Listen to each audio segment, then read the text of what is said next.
অৱশেষত লাখ লাখ দৰিদ্ৰ পৰিয়ালৰ বাবে আহি গ'ল ভাল খবৰ। হাতত মাত্ৰ ৫ দিন, শীঘ্ৰে সংগ্ৰহ কৰক ৰেচনৰ সামগ্ৰী। ৰাজ্যত আৰম্ভ অন্ন সেৱা সপ্তাহ। দৰিদ্ৰ পৰিয়ালৰ বাবে কোনো কাৰণতে আপোচ নকৰে চৰকাৰে।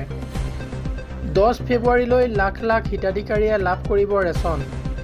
নতুনকৈ কাৰ্ড পোৱা হিতাধিকাৰীসকলেও লাভ কৰিব ৰেচনৰ সামগ্ৰী। ৰেচনৰ সামগ্ৰীক লৈ কোনো দোকানীয়ে কৰিব নোৱাৰিব খেলিমেলি।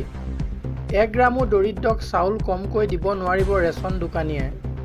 দৰিদ্ৰ পৰিয়ালে এটা অভিযোগ দিলেই জেললৈ যাব লাগিব ৰেচনৰ দোকানী। চাউল কমকৈ দিলেই গ্ৰহণ নকৰিব চাউল। মনত ৰাখিব, ৰেচনৰ চাউল সংগ্ৰহ কৰাৰ সময়ত দিয়ক ফিংগাৰপ্ৰিণ্ট। ফিংগাৰপ্ৰিণ্ট দিহে সংগ্ৰহ কৰক ৰচিদ। EPOS মেচিনৰ দ্বাৰা দিয়া ৰচিদ ল'ব লাগিব হিতাধিকাৰীয়ে। ১০ তাৰিখলৈকে দিনজোৰাকৈ খোলা ৰাখিব লাগিব